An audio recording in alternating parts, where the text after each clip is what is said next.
ए गोरिया चाली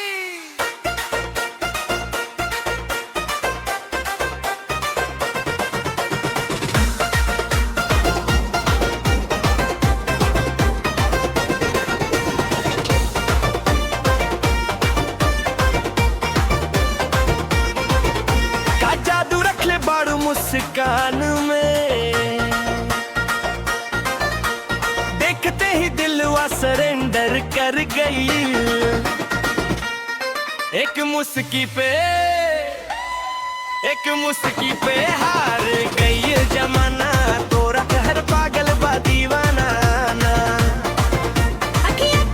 जादू ऐसन चवलो तिरवा बन गइल तोहार ठिकाना।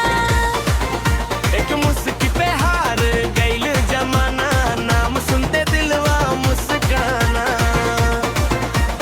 जहिया से तोहरा के देखनिए गला, तिरवा लागे प्यार करा।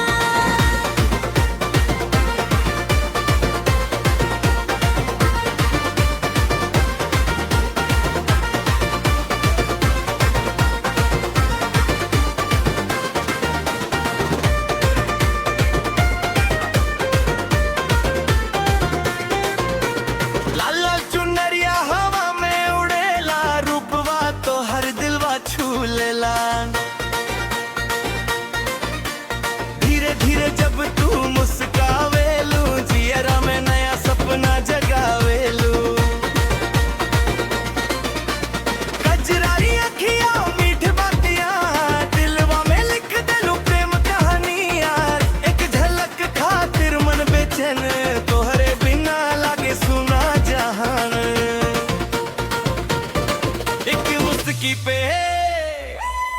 एक मुस्की पे हार गइल जमाना, तोहरा खातिर पागल दीवाना ना ना। अखिया के जादू ऐसन चवलो तिरवा बन गइल तोहार ठिकाना।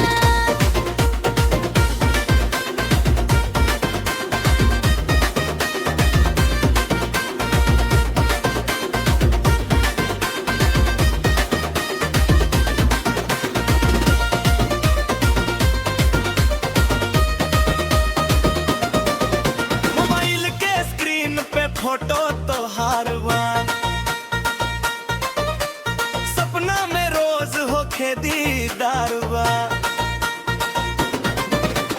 राह में जब तू सामने आवेलू, दिलवा के धड़कन तेज करा देलू। और भइल त याद तोहर आवे, रात में सपना बन के मुस्कावे। रब से इतने दुआ करी ले, साथ रे हमेशा हमार प्यारिया।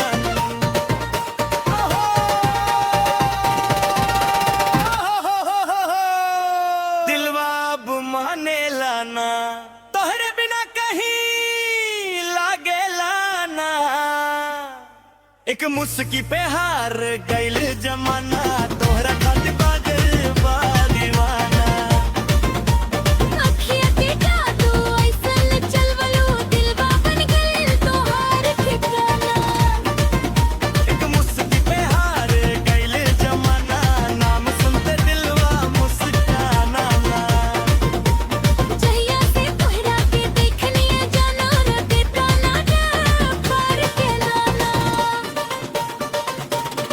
एक मुस्की पे हार